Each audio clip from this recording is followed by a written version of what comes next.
The heavy, reinforced iron doors of Blackwood Castle did not simply close. They sealed a fate. From the very moment the thunderous echo faded into the damp stone walls, the trap was sprung. You are about to witness a tale of absolute betrayal, aristocratic malice, and the shattering of a sacred vow, a story that will challenge everything you think you know about loyalty and love. If you believe a husband's devotion can survive the venomous whispers of a ruthless dowager mother, prepare to have your heart completely broken. Before we uncover the dark secrets hidden within the vault of the estate, please take a brief moment to subscribe to the channel. Turn on your notification bell and join our growing family of historical romance and royal drama. Your presence ensures that these powerful stories of kings, queens, and hidden heirs continue to be told. Now, let us step back to the very beginning. Long before the shadows consumed Blackwood Castle, to a bloody, mist-shrouded border skirmish where a battle-hardened commander would meet his salvation. The mud of the eastern borderlands tasted of iron and decay. Rain fell in a relentless icy sheet, washing the crimson stains from the crushed ferns, but it could not wash away the scent of slaughter. Arthur, the formidable Duke of Blackwood, pressed his hand flat against his left flank. Warm, thick blood pulsed rhythmically through his fingers, spilling over the tattered remains of his velvet tunic and the heavy steel plate that had failed him. The royal forces had won the skirmish, pushing the invaders back across the river, but a desperate final ambush had separated the commander from his vanguard. Alone in the dense, suffocating fog of the wilderness, his warhorse dead miles behind him, the great warlord was reduced to a stumbling shadow. His vision blurred, the towering ancient oaks spinning into darkness. His knees buckled, and the cold earth rose to meet him. As consciousness slipped away, the final sound he expected to hear was the approach of scavengers. Instead, the last thing Arthur felt before the darkness claimed him entirely was the surprisingly firm grip of slender hands catching his collapsing frame, and the faint, sweet scent of crushed lavender and dried chamomile cutting through the stench of blood. Hours passed in a feverish haze of pain and fractured dreams. When Arthur's eyes finally flickered open, the suffocating grey sky had been replaced by the low, timbered ceiling of a secluded cottage. A fire crackled softly in a stone hearth, casting a warm amber glow across a room lined with rows of dried herbs, glass vials, and heavy leather-bound books. Beside his low cot sat a young woman, her long, dark hair tied back loosely with a simple linen ribbon. She was meticulously cleaning a deep, jagged gash across his ribs, her touch light but entirely devoid of hesitation. This was Anastasia. To her, the man bleeding onto her mattress was not a legendary peer of the realm, nor was he the wealthy, ruthless master of Blackwood Castle, whose name caused lesser lords to tremble. He was simply a man who was dying in her woods. As the daughter of a brilliant but disgraced scholar who had fled the corruption of the capital years ago, Anastasia had been raised in isolation, learning the delicate secrets of the earth and the quiet power of healing. She did not recognize the intricate crest stamped onto the ruined pommel of the broadsword resting against her table. She only recognized the severity of the fever burning through his veins. For 3 days and 3 nights she did not sleep. She prepared poultices of yarrow and golden seal, changed his linen bandages with steady hands, and gently pressed cooled infusions of willow bark against his cracked, parched lips. When Arthur finally found the strength to speak, his voice was nothing more than a rough, gravelly whisper. He demanded to know where he was, his instincts as a commander instantly flaring even in his weakened state. Yet Anastasia did not flinch beneath his fierce, piercing grey eyes. She merely placed a cool, damp cloth upon his forehead and told him, with a quiet defiance that stunned him, that he was safe and that if he wished to remain alive, he would stop straining his stitches. In that quiet, isolated cabin, surrounded by the scent of earth and old books, the cold armor around the Duke's heart began to crack, entirely unaware that this chance encounter in the wilderness would alter the destiny of the entire Blackwood lineage forever. The days bled into weeks, and the autumn frost began to paint the leaves of the great forest in hues of brilliant amber and gold. For Arthur, who had spent his entire life navigating the treacherous corridors of the royal court and the brutal strategy of the battlefield.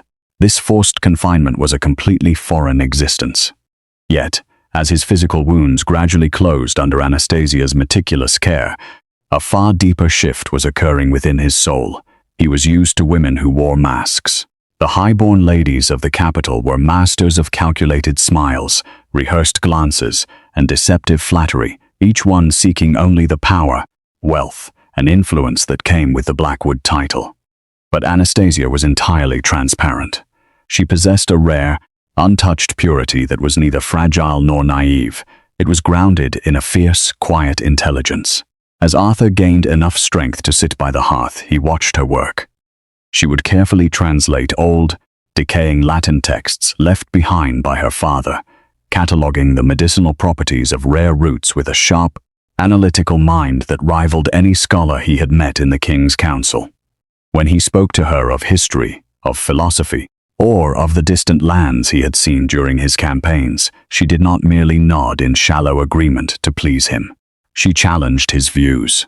She questioned the morality of his wars with a calm defiance that would have seen any courtier banished for treason, yet from her lips, it filled Arthur with an unfamiliar, profound respect. She did not cater to his ego. When he tried to command her out of sheer habit, she would simply look at him with those clear, unwavering eyes and hand him a mortar and pestle, telling him that if he had the breath to shout, he had the strength to grind the dried lavender. No one in Arthur's entire life had ever dared to treat him as an equal, let alone a common man. Sitting in the warmth of that small cottage, eating simple broth, and listening to the soft melody of her voice against the howling wind outside, the battle-hardened commander found a peace he never knew existed. He found himself looking forward to the mornings, just to see the sunrise catch the crimson edge of her dark hair. He found himself intentionally lingering, stretching his recovery far longer than necessary, terrified of the day he would have to leave this sanctuary. He was a man who possessed everything: vast territories, thousands of subjects, and a crown of his own making, yet he realized he was utterly impoverished without her. The cold, ruthless Duke of Blackwood, who had sworn never to let a vulnerability compromise his rule, had fallen deeply, completely, and irrevocably in love with the daughter of a disgraced scholar. But the world outside the forest did not stand still. The scouts of the Blackwood vanguard were widening their search, and Arthur knew the illusion of his simple life would soon shatter. He understood the brutal reality of his world all too well. If his status-obsessed mother, the Dowager Duchess Eleanor, or the plotting vultures of the royal court learned that the most powerful warlord in the realm intended to elevate a penniless commoner to the ducal throne, they would destroy Anastasia before she could even step foot in the capital. High society tolerated mistresses. They did not tolerate the defilement of a sacred, ancient bloodline. Arthur refused to let her be a target. He would not allow the court to label her a concubine or a passing whim. She was his equal, and she would be his wife. Under the cover of a moonless, mist-heavy night, Arthur led Anastasia to a forgotten, ivy-choked stone chapel hidden deep within the whispering woods of the borderlands. There were no grand tapestries, no ringing silver bells, and no rows of judgmental nobles watching from the pews. The only light came from the flickering tallow candles on a small stone altar, and the only witness was Father Thomas, an elderly priest bound to Arthur by old loyalties, whose silence could be trusted absolutely. Before the small altar, Arthur stripped away his heavy signet rings and the outward trappings of his terrifying authority. He took Anastasia's small, steady hands in his own. In a low, steady voice that echoed softly off the ancient stone, the ruthless Duke bound his soul to hers, swearing a sacred vow to cherish her, honor her, and defend her life with his own. As Father Thomas pronounced them husband and wife under the eyes of heaven, Arthur slipped a simple, unadorned gold band onto her finger, a ring he promised would soon be replaced by the heavy crown of Blackwood. The next day, the Duke returned to his ancestral home, Blackwood Castle, with his vanguard in tow. He did not enter through the main gates with a grand procession. Instead, he brought Anastasia through the heavily guarded private entrance of the castle's remote eastern wing. This part of the fortress was vast, self-contained, and isolated from the central courts, where the Dowager Duchess held sway. To ensure her immediate safety, Arthur introduced Anastasia to the household staff not as his bride, but under the guise of an honored guest, the daughter of a scholar who had saved the Duke's life on the battlefield, deserving of the utmost privacy and respect while she recovered from the trauma of the border skirmish. He strictly ordered his personal, most loyal guards to secure her chambers, forbidding any uninvited entry. For a brief, beautiful window of time, the Eastern Wing became their private paradise. Behind closed doors, away from the prying eyes of the high-born sycophants, Anastasia was his duchess. They dined alone, read by the fire, and spoke of the future, waiting patiently for the right political moment. The upcoming royal jubilee, when Arthur could present her to the king and solidify her position beyond the reach of his mother's malice.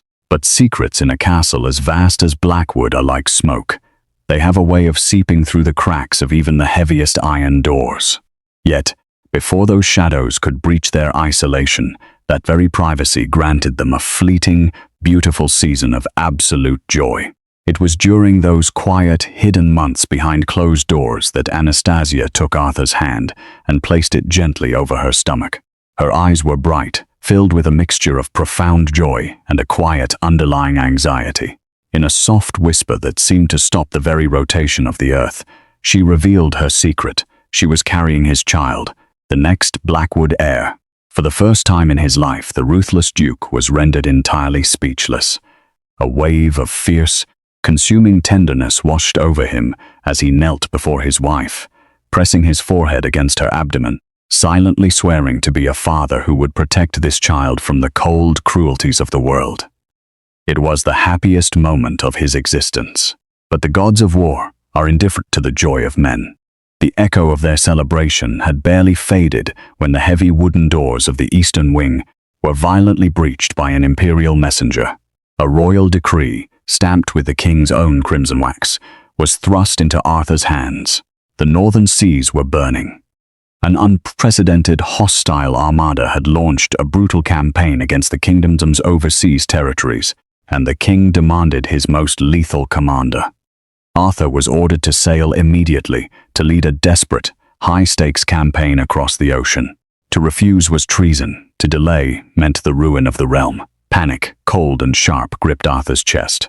He looked at Anastasia, whose belly was still flat but whose safety was now doubly fragile. He could not take a pregnant woman across a treacherous, war-torn ocean, yet leaving her behind in a castle, surrounded by political vultures, filled him with a sickening dread.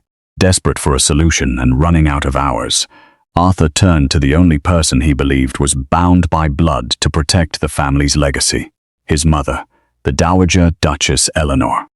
Though their relationship had always been cold and transactional, Arthur believed that the preservation of the Blackwood lineage was Eleanor's highest priority. He summoned his mother to his private study. Without revealing the secret marriage, he impressed upon her the absolute importance of the young woman staying in the Eastern Wing. He demanded that Anastasia be given total privacy, flawless care, and protection from any external gossip, stating that her well-being was directly tied to the honor of the Blackwood name. The Dowager Duchess Eleanor listened in silence, her posture rigid, her sharp, calculating eyes hooded. She offered a cold, practiced nod, her voice smooth as silk as she assured her son that the estate would be managed with the utmost discipline, and that his honored guest would want for nothing. Relieved by her icy compliance and blinded by the urgency of the king's command, Arthur rode out of the castle gates at the break of dawn, leading thousands of men toward the roaring sea. He looked back one last time at the high stone towers of Blackwood Castle, praying for a swift victory, completely unaware that by trusting his mother, he had just delivered his pregnant wife directly into the jaws of a merciless, calculating viper. And that viper did not wait for the sails of Arthur's fleet to disappear past the horizon before she struck. The echoing thud of the iron castle gates sealing out the world was the exact signal the Dowager Duchess Eleanor had been anticipating. For months, she had forced herself to play the part of the compliant, aging mother, bowing her head to her son's demands, while her blood boiled with suspicion. Regarding the mysterious woman hidden away in the eastern wing, she had watched from the high parapets as Arthur rode away, a cold, predatory smile finally touching her lips. She knew the castle was now entirely hers, a fortress under her absolute command, and she wasted no time establishing her dominance. Her first act of malice began not with a direct confrontation, but with the quiet, terrifying efficiency of a master political player. Eleanor summoned her most loyal, bribed guards, and intercepted the royal courier satchels at the castle threshold before any mail could reach the eastern wing. Among the letters was a parchment wrapped in coarse linen, sent from the remote borderlands by Father Thomas, the elderly priest who had performed the secret marriage ceremony. He had written to offer his blessings for the coming child, completely unaware of the danger his words posed. Eleanor broke the wax seal with the tip of a silver letter opener, her sharp, hawk-like eyes scanning the delicate script. As she read the words Duchess Anastasia and sacred vows, the air in her private study turned completely stagnant. The revelation did not just anger her, it deeply offended her entire existence. To a woman whose life was built on aristocratic purity, high society alliances, and the preservation of an ancient, untainted bloodline, the knowledge that her son had legally bound himself to a penniless commoner, the daughter of a disgraced scholar, was an insult that demanded absolute ruin. What drove her into a deeper, colder fury was the mention of the child, a hidden heir, a boy of low-born blood, destined to inherit the entire Blackwood fortune, the titles, and the vast territories that she had spent her life protecting. Eleanor stared into the crackling flames of her hearth, the letter clutched tightly in her pale fingers, realizing the terrifying stakes of the situation. If she simply dragged Anastasia out of the castle and threw her into the wilderness, Arthur would spend every resource at his disposal to find her upon his return. His wrath would be lethal, and he would strip his mother of her titles and banish her in disgrace. No, a simple eviction would not protect the bloodline. To destroy Anastasia completely, Eleanor knew she had to play a far more sinister game. She had to weave a web of deception so intricate, so flawless, and so devastating that when Arthur finally returned from the ocean campaigns, he would not see a victim. He would see a traitor. She would make the evidence of Anastasia's infidelity and treason so ironclad that the ruthless Duke himself would turn his back on his bride, ensuring that both the mother and the unborn child were stripped of the Blackwood name forever. With a calm, terrifying precision, the Dowager Duchess folded the letter, tucked it into her sleeve, and began to map out the systematic destruction of the woman her son loved. But as Eleanor began replacing the loyal castle staff with her own ruthless sycophants, Anastasia remained entirely unaware of the trap tightening around her, focusing instead on surviving the sudden, suffocating isolation of the eastern wing. The premium food, the warm linens, and attentive servants Arthur had commissioned began to disappear one by one, replaced by a cold, deliberate negligence from the household. Desperate for answers and feeling the heavy, aching burden of her growing pregnancy, Anastasia sought out a way to contact Arthur, knowing she needed to secure her child's future before the Dowager's shadow completely consumed the estate.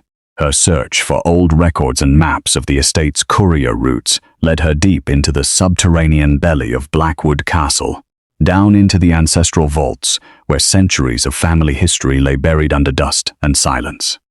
It was in the furthest, dampest recess of these vaults, hidden behind a rotting tapestry of the first Blackwood warlord, that Anastasia's fingers caught on a loose stone in the masonry. Pulling it free, she discovered a small, velvet-lined iron box, a sanctuary of secrets left behind by Arthur's late father, the previous duke.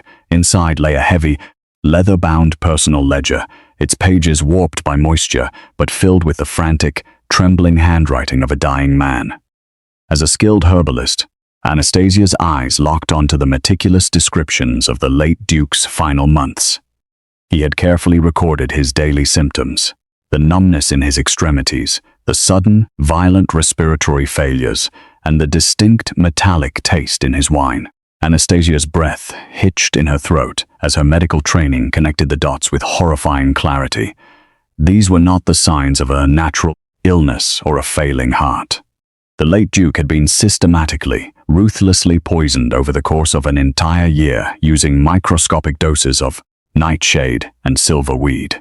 The true horror struck when she turned to the final, tear-stained page of the journal. The late Duke had written a final entry just days before his passing, naming the architect of his agonizing death. It was his own wife, Eleanor. The Dowager Duchess had murdered her husband to prevent him from altering his will, ensuring she retained absolute control over the family, fortune, and the regency until Arthur was old enough to claim the title. Anastasia stood alone in the freezing darkness of the vault, the ledger clutched to her chest, her heart hammering against her ribs as she realized the catastrophic weight of what she held.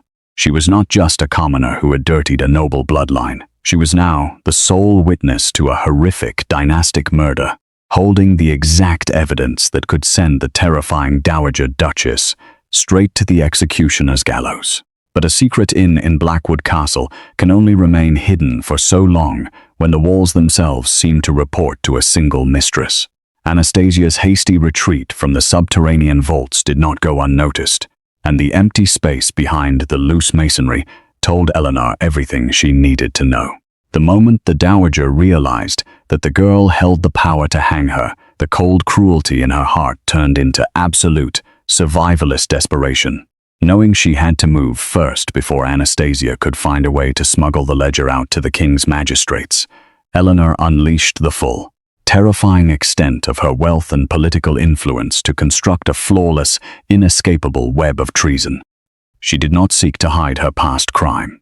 She sought to bury the witness under a mountain of fabricated sins. Eleanor summoned a master forger from the capital's criminal underbelly, keeping him locked in her private chambers for 3 days with samples of Anastasia's delicate handwriting, which had been stolen from the herbalist journals left in the Eastern Wing. Together, they manufactured a series of highly detailed, artificial letters addressed to the commanders of the hostile foreign armada Arthur was currently fighting across the ocean. These forged documents painted a devastating portrait. They suggested that Anastasia was an enemy operative who had intentionally targeted Arthur in the borderlands, using her knowledge of herbs to sedate him while extracting critical Blackwood troop movements and coastal defense strategies. To ensure the destruction was absolute, Eleanor took her psychological warfare a step further, targeting the one thing Arthur would hold most sacred, his unborn child. She bribed the estate's elderly, trembling physician with a fortune in gold, forcing him to alter the castle's official medical ledgers and create a fraudulent timeline of Anastasia's pregnancy. The newly fabricated records falsely claimed that the child had been conceived weeks before Arthur ever arrived at the secluded cottage, matching the exact window when a captured foreign spy had been interrogated near the borderlands. With a single stroke of a poisoned pen, Eleanor transformed Anastasia from a devoted, innocent wife into a cold-blooded traitor who had infected the Blackwood estate, passed military secrets that were costing the lives of Arthur's vanguard, and was now attempting to foist a bastard enemy child onto the ducal throne.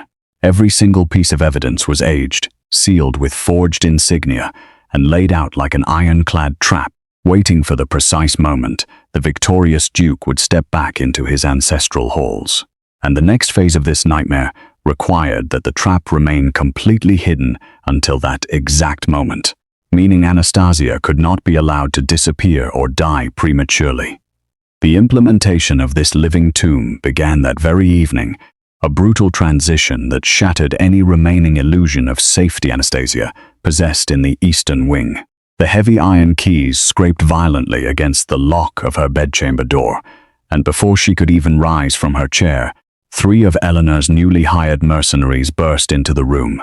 They did not speak a word of explanation. With rough, callous hands, they seized her by the arms, ignoring her startled gasps and the instinctive way her hands flew to protect her pregnant stomach. They dragged her out of the warm, sunlit chambers Arthur had personally prepared for her, forcing her down the winding, narrow spiral staircases that led away from the grandeur of the castle living quarters. and deep into the damp, forgotten underbelly of the estate. They threw her into an isolated, drafty chamber located in the lowest levels of the northern tower, a room where the walls wept with moisture stever, and the single high window was crossed with thick, rusted iron bars. The fine velvet gowns she wore were torn from her back, replaced with a single, coarse linen shift that offered no protection against the biting winter draft sweeping through the stone floors. The grand canopy bed was gone, replaced by nothing more than a wooden cot with a thin, moldering mattress and a pile of rough straw. The luxury, the respect, and the dignity of her position as Duchess were erased in a single hour, replaced by a suffocating, freezing silence. Eleanor's cruelty was systematic, designed to break Anastasia's spirit before Arthur ever set foot back on land. She ordered the kitchen staff to provide the prisoner with only the barest minimum required to keep a human heart beating. A single bowl of watery, unsalted broth and a piece of stale, hard barley bread once a day. The water brought to her was grey and muddy, poured into a cracked clay jug that sat on the freezing floor. Anastasia's body began to ache with a deep, hollow exhaustion. Her cheeks grew gaunt, and her skin paled to a translucent white, making the dark circles beneath her eyes look like bruises. Yet, despite the starvation, despite the bitter cold that made her breath plume in the air, the life inside her persisted.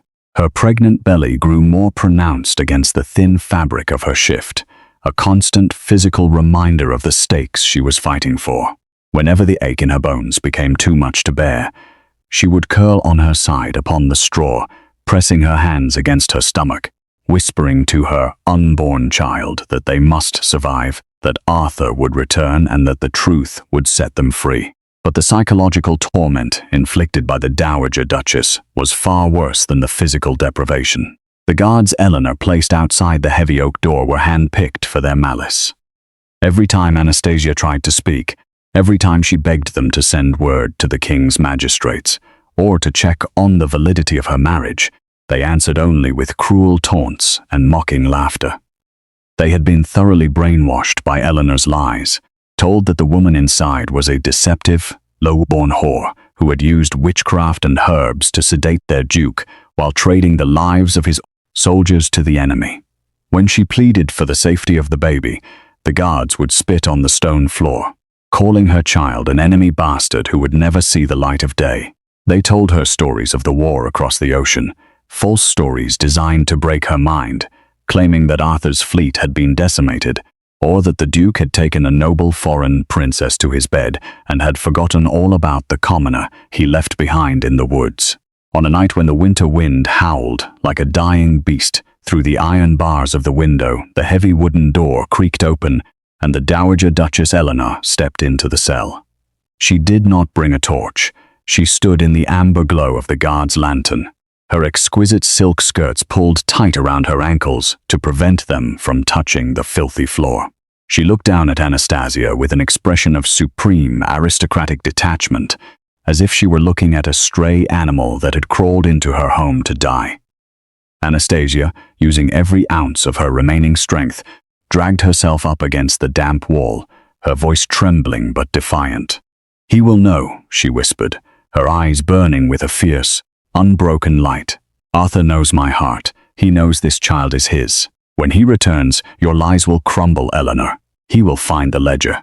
He will know what you did to his father." A soft, chilling chuckle escaped Eleanor's lips, sounding like dry leaves scraping across a grave. She stepped closer, the heels of her leather boots clicking sharply against the stone. "You poor, naive little bird," Eleanor murmured, her voice smooth, calm, and utterly devoid of humanity. "You think my son operates on the fragile whims of love? Arthur is a warlord. He is a man built on pride, duty, and the preservation of his name. When he returns, he will not see the girl from the cottage. He will see the documents I have prepared. He will see your handwriting authorizing the slaughter of his vanguard. He will see the medical registries proving your infidelity.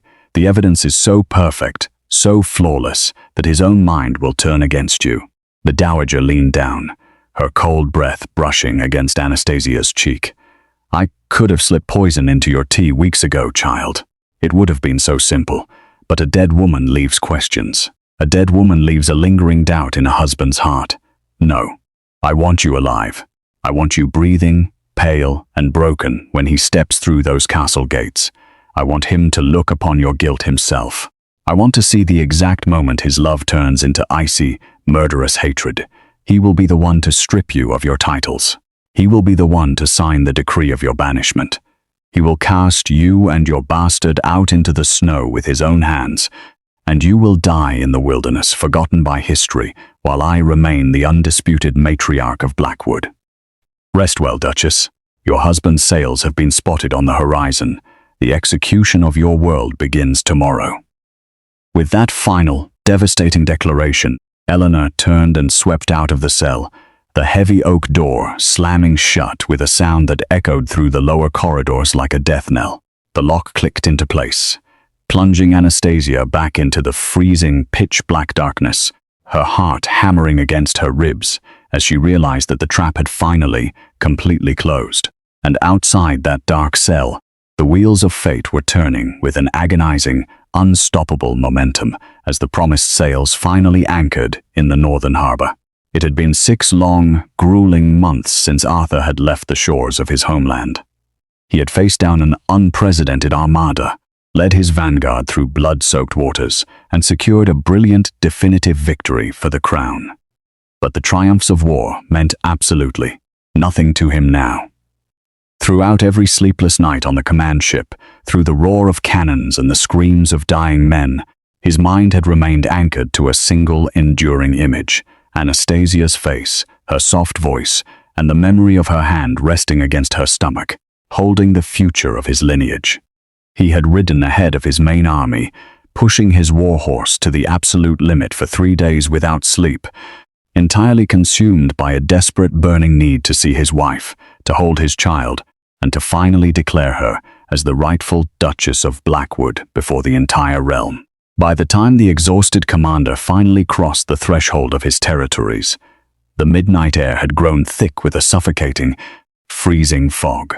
The skeletal branches of the ancient oaks scraped against his armor as he tore up the winding trail toward the fortress, his heart pounding with an intense anticipation that cut right through his profound physical exhaustion. He expected to see the watchtowers ablaze with welcoming fires. He expected the grand banners of the estate to be flying high, and a bustling household preparing for the return of their victorious lord. Instead, as the massive stone silhouette of Blackwood Castle finally loomed out of the darkness, a cold, sickening dread began to settle deep within Arthur's chest. The fortress did not look like the home of a conquering hero. It looked like a tomb.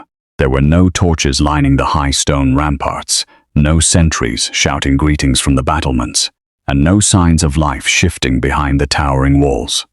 The entire estate was blanketed in a heavy, eerie, and unnatural silence that seemed to swallow the rhythmic pounding of his horse's hooves. When Arthur finally reached the massive perimeter, the great reinforced iron gates stood half open, creaking on their rust-wood hinges as the winter wind swept through the empty courtyard. The absolute darkness and stillness of the grounds felt like a weight, pressing down on the battle-hardened commander as he dismounted, his boots crunching loudly on the frozen gravel.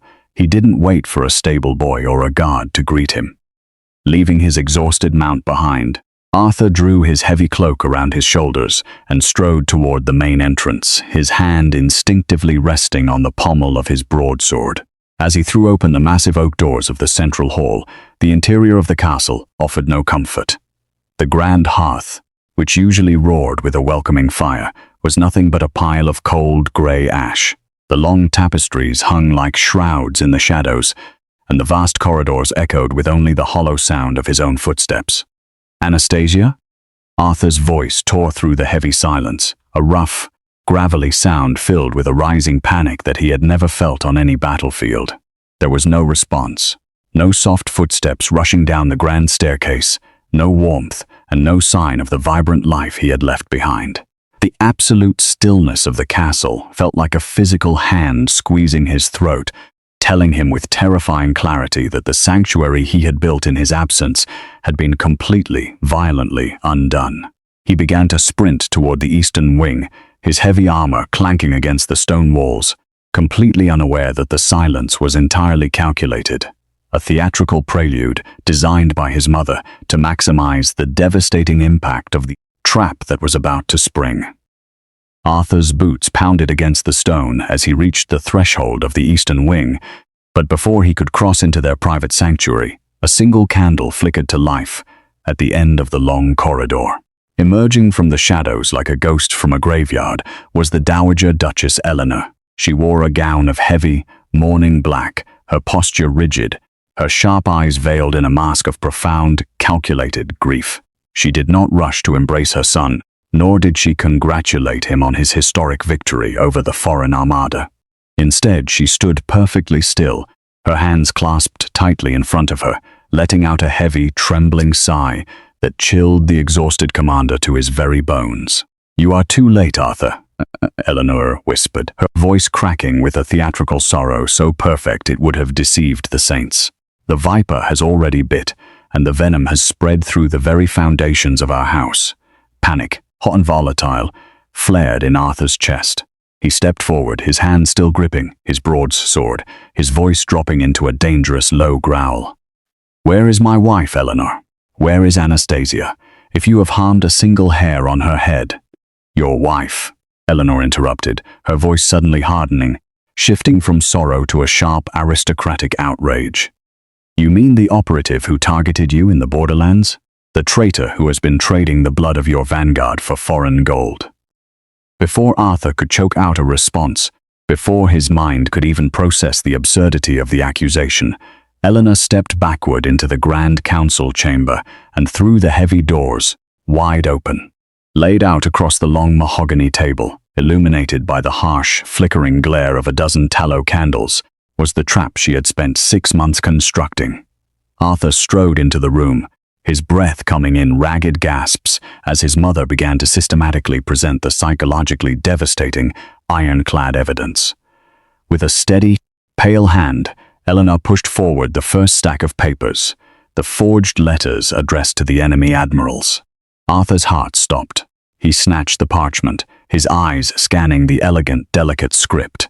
It was undeniably Anastasia's handwriting.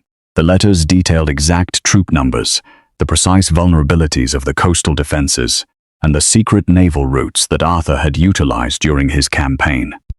Secrets he had only shared in his private journals. The documents were stained with seawater, stamped with the authentic crimson wax seals of the enemy commanders, and aged so flawlessly that they looked as though they had been recovered directly from a captured hostile flagship. "She used her knowledge of herbs to sedate you in that cottage, Arthur," Eleanor said, her voice weaving around him like a suffocating mist. "She kept you weak just long enough to extract the military secrets required to compromise our borders. While you were bleeding for the crown, she was signing the death warrants of your men." "No, this is a lie," Arthur roared, his hands trembling as he slammed the papers back onto the table. "Anastasia is pure. She knows nothing of politics, nothing of war. She loves me." "Does she?" Eleanor countered, her eyes flashing with a cold, triumphant cruelty. She stepped to the door and signaled to the shadows. 3 of the estate's oldest, most trusted servants, men and women whose families had served the Blackwood lineage for generations, stepped into the room. They fell to their knees before Arthur, tears streaming down their faces, their bodies shaking with a fear that Arthur mistook for guilt. Having been thoroughly bought off with fortunes in gold and threatened with the execution of their own children, they delivered their rehearsed confessions. One by one, they swore under oath that they had witnessed Anastasia smuggling letters out of the eastern wing under the cover of night, meeting with cloaked foreign agents in the courtyard, and receiving heavy pouches of enemy coin. Arthur's world began to violently tilt. The exhaustion of 3 days of riding, combined with the sheer volume of testimonies from people he had trusted since childhood, began to erode his defenses. His mind, still raw from the psychological trauma of the battlefield, was being hit with an overwhelming avalanche of proof. But Eleanor was not finished. To ensure the destruction was absolute, she delivered the final, fatal blow directly to his heart. She slid the altered medical records and the physician's forged timeline across the mahogany table. You believed she was carrying the next Blackwood heir, Arthur. You believed your love had borne fruit. Eleanor's voice dropped to a disgusted whisper. Look at the dates, my son. Look at the official registry of her symptoms. The child was conceived weeks before you ever collapsed near that cottage, during the exact window when the enemy vanguard occupied the border village. She was already pregnant when she found you. She used her belly to trap the most powerful duke in the realm, attempting to foist a foreign bastard onto the ancestral throne of your father. Arthur stared down at the medical ledger, the numbers and dates burning into his retinas like white-hot iron. Every single piece of evidence connected seamlessly. The handwriting, the servant testimonies, the official seals, the anatomical timelines. It was a flawless, inescapable web. The psychological devastation was absolute. The cold, ruthless warlord who had never broken on any battlefield felt his chest cave in, his knees growing weak as the memory of Anastasia's touch, her pure eyes, and the warmth of that secluded cottage were completely poisoned, transformed into a calculated, deceptive act of high treason. The love that had cracked the armor around his heart froze instantly into an icy, murderous betrayal. And that betrayal demanded a punishment more cruel than a swift execution. In his blind, agonizing rage, Arthur did not even demand to see the woman who had shattered his soul. He merely turned his back, giving his mother absolute authority to handle the traitor as she saw fit, so long as her face was removed from his sight forever. The very next morning, the grand, illusory title of Duchess was completely stripped away, and Anastasia's living hell entered its most brutal phase. The mercenaries dragged her from the northern tower, and under Eleanor's direct, watchful supervision, she was stripped of the last remnants of her fine clothing. Her linen shift was replaced with the tattered, coarse rags of a low-born scullery maid. She was forced into heavy, grueling, and agonizing manual labor, tasked with maintaining the most grueling chores of the entire fortress. Day after day, from the freezing dawn until past midnight, Anastasia was forced to clean the endless, sprawling stone corridors of Blackwood Castle. She knelt on the rough, unyielding granite, her bare hands chapped and bleeding from the harsh lye water, dragging a heavy wooden bucket from one vast hall to the next. Her pregnant belly, now heavy and strained, ached fiercely against the cold floors as she scrubbed the stone, every movement sending a sharp, shooting pain through her spine. The household servants, terrified of the dowager's wrath and thoroughly convinced of Anastasia's treason, offered no pity. They kicked her buckets over, spat on the floors she had just cleaned, and ensured that her workload was doubled. Yet, the true, suffocating pain did not come from the physical torture, nor did it come from the blisters on her hands or the hunger gnawing at her ribs. The true torment was Arthur's absolute, deafening silence. She had held on to the desperate hope that the moment he stepped foot back into the castle, he would seek her out. She believed that if he only looked into her eyes, he would see the truth. But as the weeks dragged on, the crushing reality of his abandonment settled over her like a shroud. The apex of her heartbreak came on a gray, bitter afternoon in the central courtyard. Anastasia was on her knees in the freezing mud, hauling a massive, heavy basket of firewood toward the kitchens, her breath pluming in the icy air. The heavy thud of hooves echoed across the gravel, and her heart stopped as she looked up. It was Arthur. He was dressed in his black riding armor, surrounded by his vanguard, looking as formidable and ruthless as the day they first met. Anastasia dropped the basket, her trembling hands instinctively clutching her swollen stomach. She took a frail, stumbling step forward, her lips parting to call his name, ready to scream the truth, to tell him about his father's ledger, to beg him to save their child. But as Arthur rode past, his fierce, piercing gray eyes turned toward her.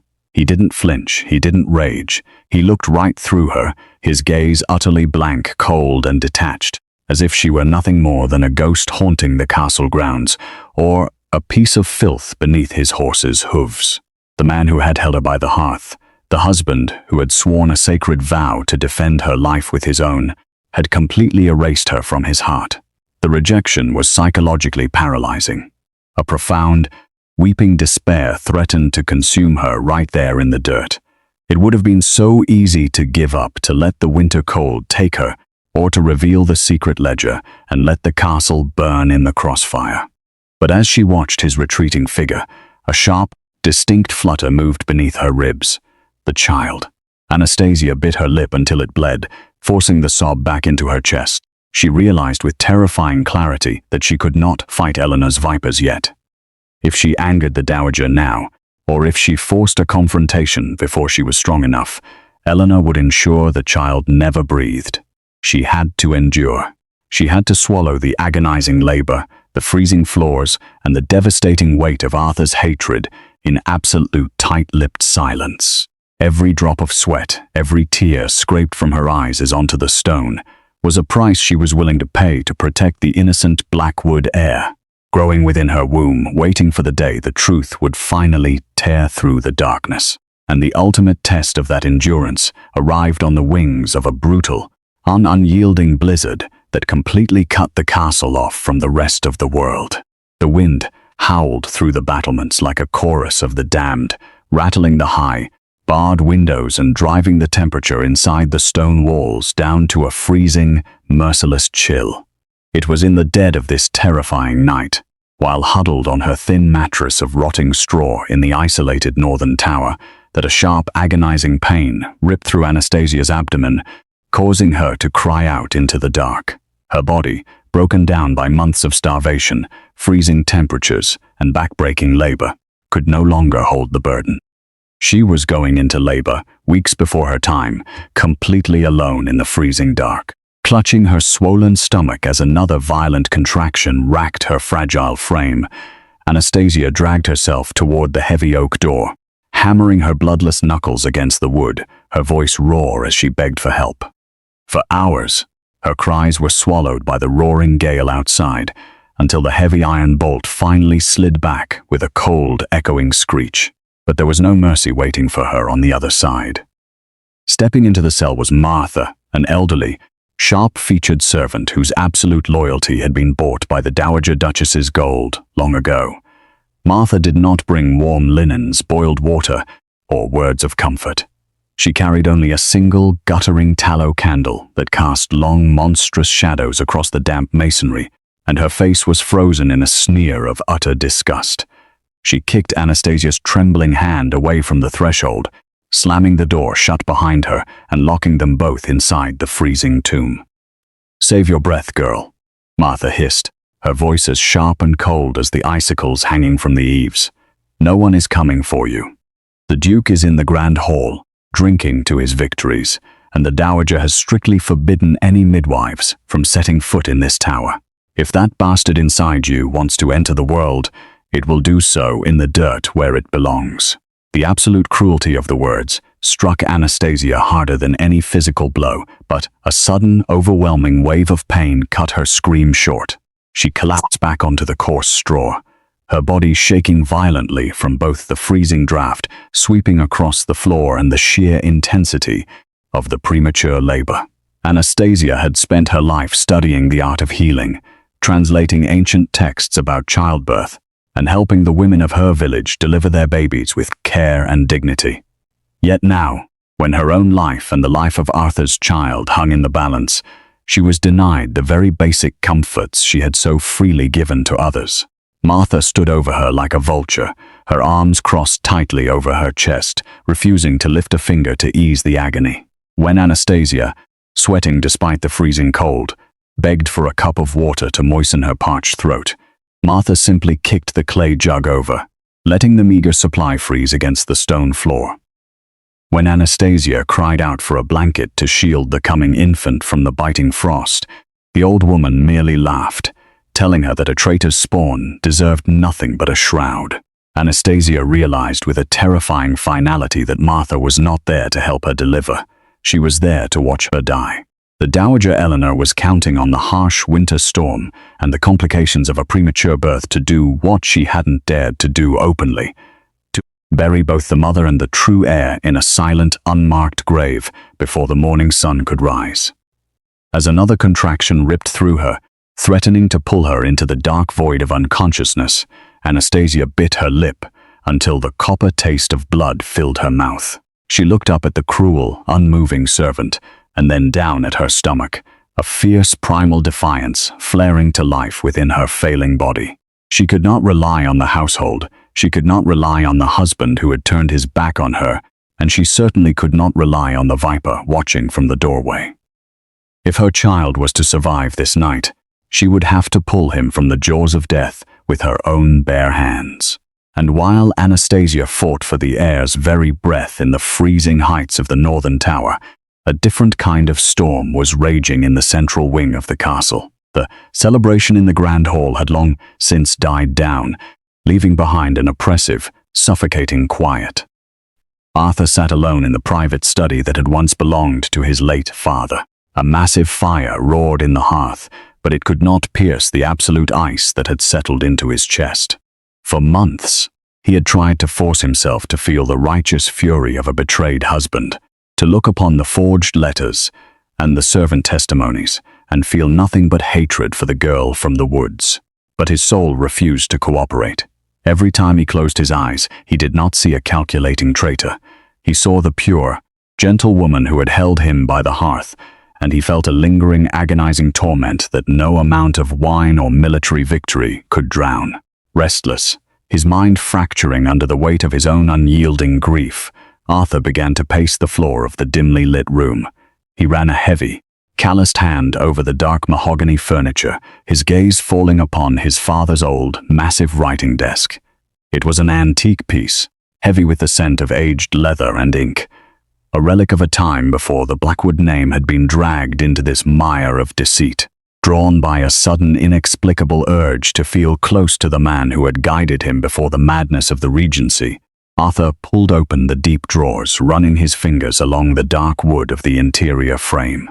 As his hand pressed against the back panel of the bottommost drawer, a sharp, mechanical click echoed through the silent study. Arthur froze. His battle-trained instincts flared instantly as a concealed seam in the heavy wood popped open, revealing a shallow, velvet-lined hidden compartment that had remained undisturbed for years. His breath hitched. Reaching inside, his fingers brushed against a thick, leather-bound book, the original, unedited personal journals of his father, the late Duke. With trembling hands, Arthur brought the journal to the desk. Throwing it open beneath the amber glow of a single candle, he began to read, and with every turned page, the foundations of his world violently shattered. The frantic, uneven handwriting of his dying father detailed the final year of his life with a terrifying, clinical precision. The late Duke had not died of a sudden, failing heart, as Eleanor had claimed to the court. He had recorded his daily symptoms in secret, hiding the truth from the household out of fear. The initial numbness in his fingers, the sudden, choking failures of his lungs, the agonizing, burning spasms in his gut, and the distinct, metallic sweetness that lingered in his wine after every meal his wife prepared. Arthur's blood turned to pure ice. As a warlord who had spent his life navigating the cutthroat politics of the realm, he recognized those exact symptoms instantly. They were the unmistakable, undeniable signs of microscopic, systematic poisoning, the slow, agonizing execution carried out by a master of the shadow arts.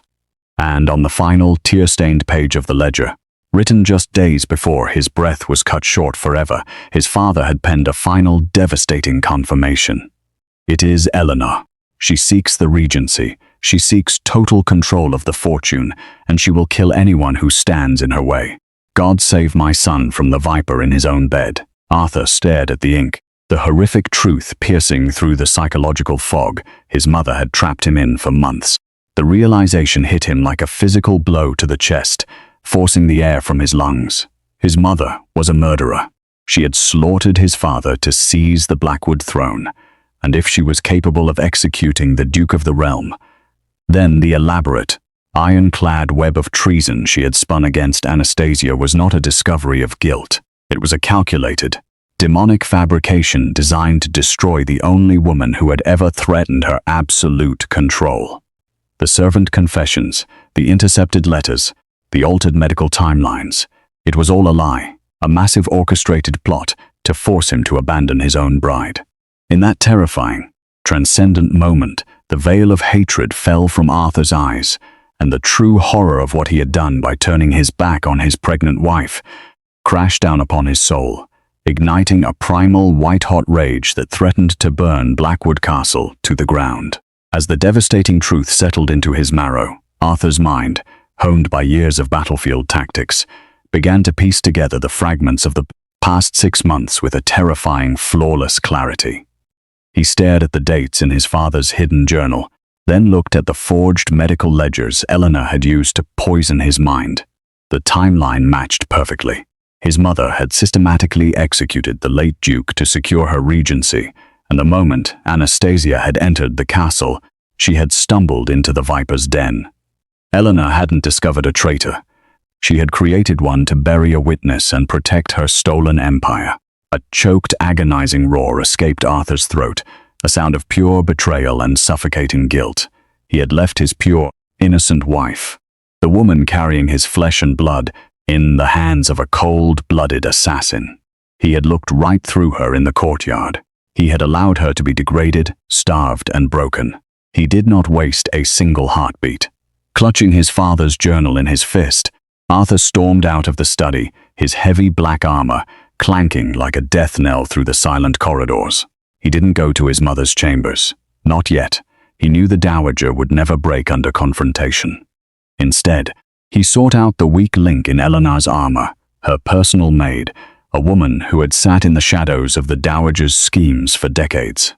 He kicked the door to the maid-ton quarters entirely off its hinges, the heavy wood splintering across the floor with a deafening crash. Before the terrified woman could even scream, Arthur's massive, gauntleted hand flew out of the dark, wrapping around her throat and hoisting her completely off the ground, pinning her violently against the stone wall. "One breath," Arthur growled, his voice dropping into a dark, demonic whisper that vibrated with a lethal promise. His piercing gray eyes burned with a terrifying, unhinged fury. "You have exactly 1 breath to tell me the truth, or I will paint these stones with your blood. My father's ledger, the forged letters, Anastasia. Speak or die." The maid's face turned an asphyxiated purple, her eyes bulging with a primal terror as she looked into the face of the ruthless warlord. She had seen Arthur slaughter enemy commanders on the front lines, but she had never seen him look like a man possessed by a desire for total annihilation. The moment he loosened his grip just enough to let her draw air, she collapsed to her knees, weeping hysterically, her hands clawing at his boots as her resolve completely shattered under the sheer weight of his pressure. "Mercy, my lord! Mercies!" she wailed, her voice trembling so violently her teeth clicked together. "I will tell you everything. It was the Dowager. It was all her." The confession poured out of her like a broken dam, filling the room with the sickening details of the conspiracy. She confessed to the master forger locked in the private chambers, admitting that every single letter detailing Anastasia's treason had been drafted by Eleanor's own hand using stolen herbalist journals to mimic the script. She confessed to the massive fortunes of gold distributed to the estate's oldest servants to buy their tears and fraudulent testimonies. She detailed how the estate's physician had been threatened with the execution of his family until he agreed to alter the medical registries and create the fraudulent timeline of the pregnancy. "And the child?" Arthur roared, his boot coming down sharply next to her face, cracking the floorboards. "The child she carries? It is yours, my lord. It was always yours," the maid shrieked, burying her face in her hands. The Dowager knew it was the true Blackwood heir. She hid the Duchess away because the Duchess had found the ledger in the vault. She knew about nightshade used on your father. The Dowager couldn't kill her openly without causing you suspicion, so she framed her. She wanted you to hate her. She wanted you to banish her, so the truth would be buried forever. Every word was a white-hot dagger twisting into Arthur's heart. The realization that his own compliance had facilitated the torture of his innocent, devoted wife almost brought the giant commander to his knees. He released the maid, leaving her shivering in the corner, as his mind violently locked onto a single terrifying realization. The blizzard outside was howling. The castle was entirely under Eleanor's control, and Anastasia was currently at the mercy of a woman who had spent her entire life murdering anyone who threatened her crown. Turning on his heel, Arthur drew his heavy broadsword, the steel catching the dim candlelight as he sprinted toward the northern tower, ready to tear the castle apart stone by stone to reach his bride. "Wait, my lord, wait!" The maid's frantic, screeching voice pierced through the thud of his retreating footsteps, halting Arthur at the threshold of the shattered doorway. He paused, his massive frame silhouetted against the dark corridor, his broadsword trembling in his grip as he threw a lethal, backward glance over his shoulder. The maid was hyperventilating, her body completely paralyzed by the final, monstrous secret that she could no longer harbor in her conscience. She looked up at the fierce warlord, her eyes wide with a desperate, sickening dread. "You do not understand the full horror of what she has planned for tonight," the maid gasped, her chest heaving as the words tumbled out in a panicked rush. "The Dowager never intended to let that child draw a second breath. She knows the baby is the true Blackwood heir, the final tie that binds you to Anastasia. She knew that if the child lived, your heart might eventually soften, and the truth of her treason would be unearthed." Arthur's heart completely stopped. The air in his lungs turned to pure glass as the maid delivered the devastating final blow to his sanity. Tonight, during this very storm, the Duchess went into premature labor in the isolated northern tower. She wept, burying her face in the floorboards. Eleanor has denied her midwives, denied her medicine, and left her at the mercy of Martha. But that is not all. The Dowager has hired a ruthless mercenary, a butcher from the capital's underbelly, who is standing guard outside that very cell. The moment Anastasia gives birth, they are ordered to tear the newborn from her arms and strangle it in the shadows. They will blame the infant's death on a tragic stillbirth brought on by the cold, and then they will poison the Duchess's next meal, ruling her death a suicide from grief. The truth will be silenced forever, my lord. They are murdering your son at this very moment. The revelation was a psychological execution. For a single, agonizing second, the absolute gravity of his failure crushed Arthur's soul. The image of his fragile, starved wife fighting for her life on a bed of rotting straw, while a blade waited in the shadows to slaughter his firstborn son, triggered a primal, terrifying transformation within the battle-hardened commander. The lingering grief and the crushing guilt vanished instantly, completely consumed by a blind apocalyptic fury. He did not let out a roar. Instead, a terrifying deathly silence settled over him. His gray eyes turned completely black, void of any human mercy, reflecting only the promise of total, unadulterated annihilation. Arthur did not just run, he became a force of nature. He sprinted through the vaulted corridors of the central wing, his heavy black armor clanking like a terrifying war drum. Every door that stood in his path was violently kicked from its hinges, splintering into kindling beneath his iron boots. The few castle guards who had been bribed by Eleanor and stood watch in the lower passages didn't even have time to draw their weapons. Arthur moved like a wraith of vengeance, his heavy broadsword swinging with a ruthless, lethal precision, painting the pristine stone walls with the crimson blood of the traitors who had facilitated his wife's torment. As he reached the base of the northern tower, the howling of the blizzard outside seemed to merge with the pounding of his own pulse. He looked up at the winding, narrow spiral staircase that led to the freezing cell, knowing that every tick of the clock brought his family closer to a brutal slaughter.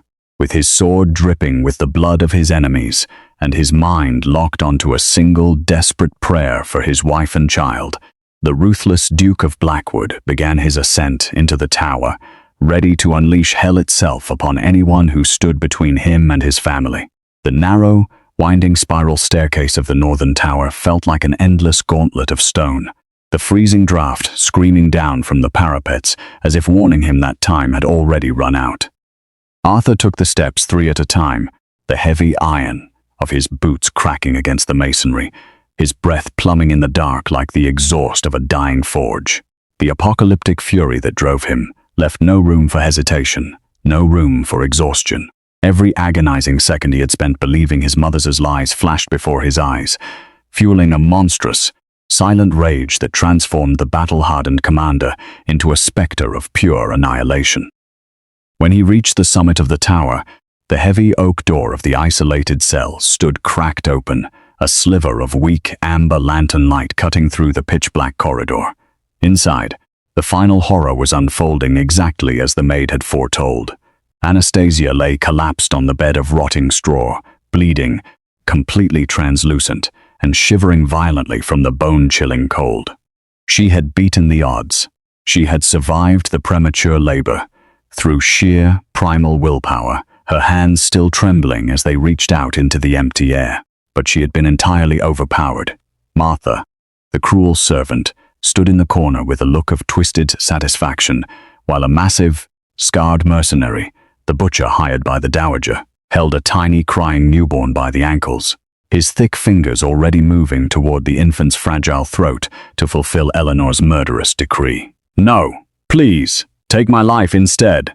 Anastasia's voice was nothing more than a broken, ragged whisper, her fingers clawing weakly at the freezing dirt floor. "Please, let my baby breathe." The mercenary merely sneered, tightening his grip on the weeping child, completely deaf to the mother's agonizing pleas. He never saw the blow coming. The heavy oak door did not just open, it exploded inward under the sheer, devastating force of Arthur's iron boot, splintering into 1,000 jagged shards that rained across the cell floor. Before the mercenary or Martha could even register the intrusion, Arthur burst through the dust like a demonic force of nature. His grey eyes were entirely black, with a lethal, unhinged vengeance. He did not let out a war cry. The terrifying silence of his wrath was far more absolute than any roar. With a single, blindingly fast movement born of a lifetime of slaughter, Arthur closed the distance. His heavy gauntleted hand flew forward, gripping the mercenary's wrist with a crushing, bone-shattering force that instantly forced the butcher to release his hold on the infant.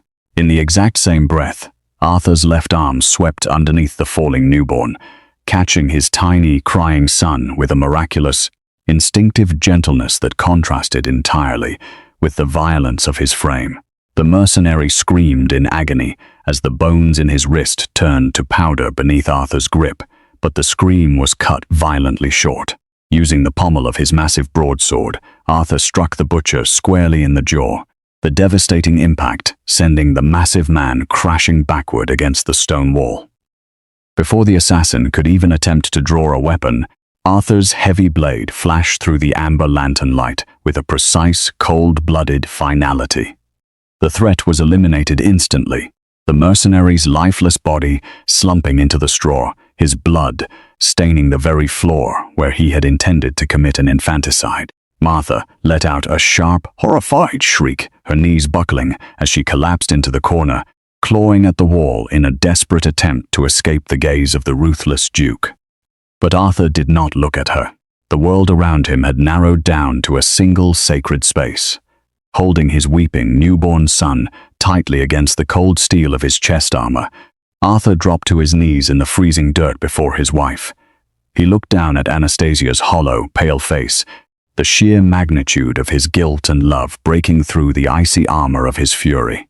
For the first time in his life, tears spilled from the eyes of the ruthless warlord, dripping onto the blood-stained stone as he reached out a trembling hand to cradle the cheek of the woman he had so devastatingly failed. But the salvation of his wife and newborn son was only the first half of the reckoning. The true architect of this dynastic nightmare was still resting comfortably in the central wing, entirely unaware that her empire of cards had just violently collapsed. Arthur did not let the morning sun rise before he unleashed the full, crushing weight of the law upon the Dowager Duchess. He sent an emergency detachment of his most elite, unbribable vanguard to the capital, carrying his father's original, unedited journal directly to the king's high magistrates. The evidence of a duchess systematically poisoning a peer of the realm using nightshade was an affront to the crown itself, and the response from the royal court was swift, absolute, and merciless. By the time the heavy blizzard finally broke, giving way to a cold, blinding dawn, the courtyard of Blackwood Castle was filled with the glittering armor of the king's guard. Eleanor sat in the grand morning room, sipping her spiced tea, fully expecting Martha to arrive with the tragic news of a stillbirth.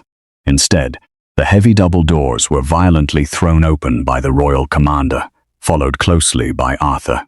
The Duke of Blackwood looked like a spectre risen from the grave.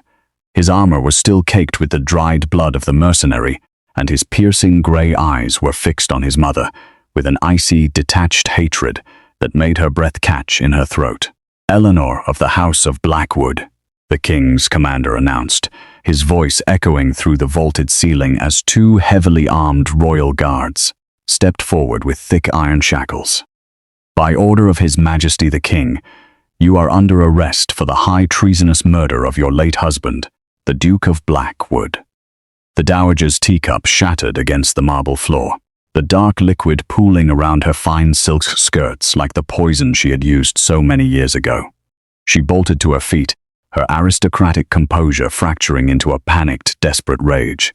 She looked at her son, her fingers clawing at the air. "Arthur, this is an outrage. You would believe the lies of a low-born traitor over your own mother. I built this house. I protected your lineage. You slaughtered my father." Arthur's voice cut through her screeching, dropping into a terrifyingly calm, low register that vibrated with absolute finality. He stepped closer, pulling the heavy, leather-bound journal of his father from his cloak and throwing it onto the table between them. "And you systematically tortured my wife and attempted to murder my firstborn son. Your reign of terror ends today, Eleanor." The sight of her husband's hidden ledger stripped the remaining color from the dowager's face. She realized with a sickening finality that the web she had spent months weaving had not trapped Anastasia, it had strangled her instead. The punishment handed down by the royal decree was designed to completely erase Eleanor's existence from the history of the realm. By imperial order, she was legally stripped of the prestigious Blackwood name, branded a common criminal, and completely excommunicated from high society. Every single coin of her vast stolen wealth was confiscated by the crown and transferred directly into a royal trust for Anastasia and the newborn heir. The fine silk gowns, the family jewels, and the ancestral rings were torn from her body right there in the courtyard, replaced by the same coarse, rough rags she had forced Anastasia to wear during her months of back-breaking labor. She was not granted the dignity of a public execution, nor was she allowed a martyr's death.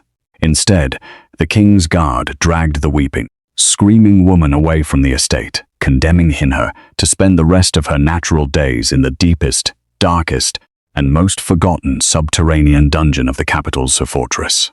It was a windowless, freezing tomb where the damp walls wept with moisture, and the light of the sun never penetrated, the exact living hell she had designed for her son's innocent bride.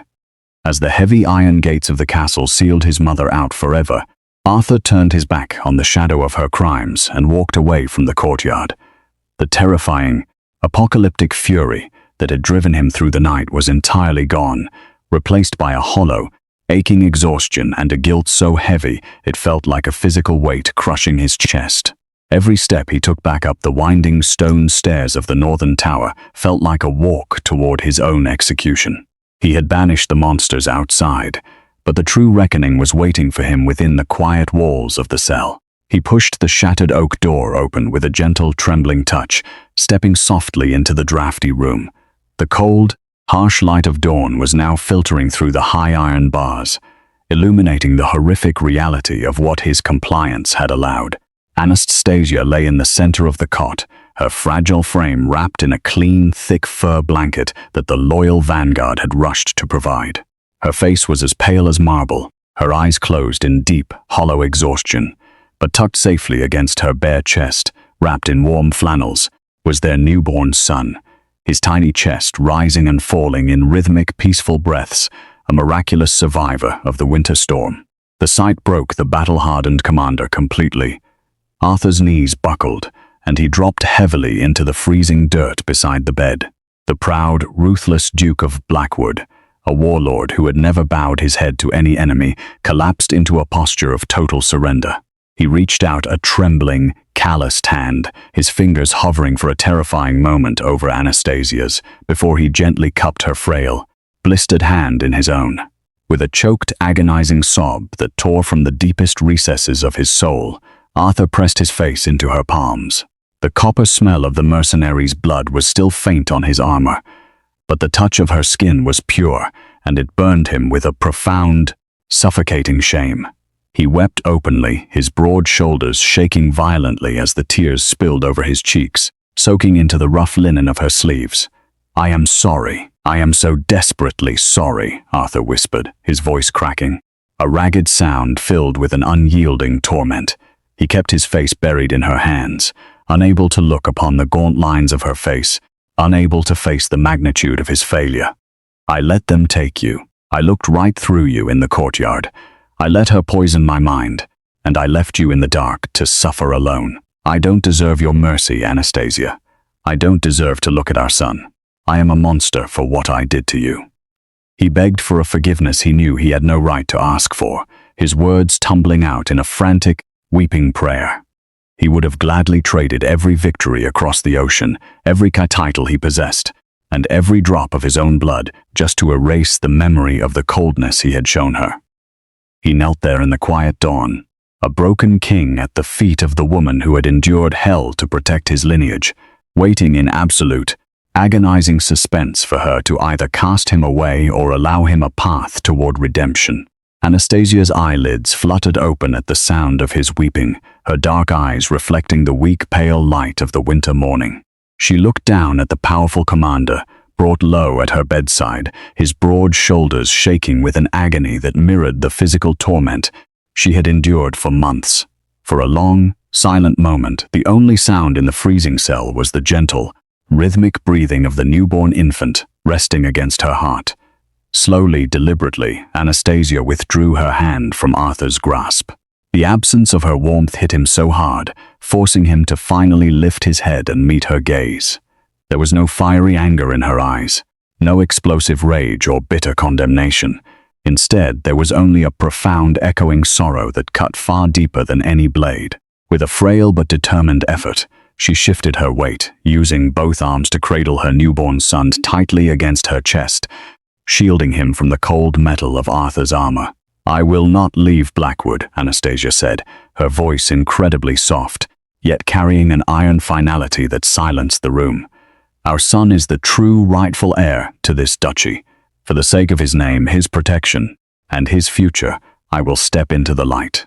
I will take my place at the high table, and I will rule this estate by your side as the rightful duchess." A faint, desperate spark of hope flared in Arthur's eyes, but Anastasia shut it down instantly with a look of devastating clarity. "But do not mistake my duty for forgiveness, Arthur," she whispered, a tear finally slipping down her pale cheek. "The husband who stood in that secluded cottage, the man who swore a sacred vow to know my heart and protect my innocence, that man died the very day he turned his back on me in the courtyard.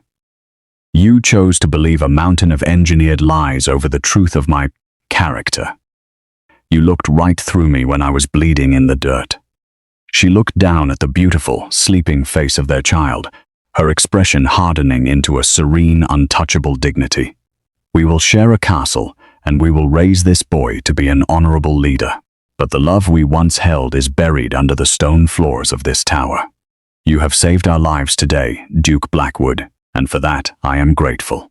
But the trust you shattered cannot be rebuilt with tears." Arthur stared up at her, the crushing weight of her words settling into his soul. He realized that while he had broken the physical trap his mother had set, the emotional devastation of his own failure was a prison he would have to live in for the rest of his days. He had won his family's survival, but he had lost his wife's heart forever. He could only nod silently, bowing his head in profound respect as he accepted the heavy, bittersweet boundary she had drawn between them. The great gates of Blackwood Castle had been purged of their vipers, and a new era of justice had dawned over the northern territories. But the scars left by a mother's treachery and a husband's doubt would echo through the grand corridors for generations to come. The line between absolute loyalty and devastating betrayal is often written in the shadows of the throne. If you want to discover how Anastasia navigates the cutthroat politics of the court as the new duchess, and whether Arthur can ever truly earn back a shred of the trust he threw away, Make sure to hit that subscribe button and turn on notifications. Like, share, and leave a comment below, letting us know if you think Arthur deserves a chance at redemption. And look out for our next historical narrative coming very soon. Thank you for watching and subscribing.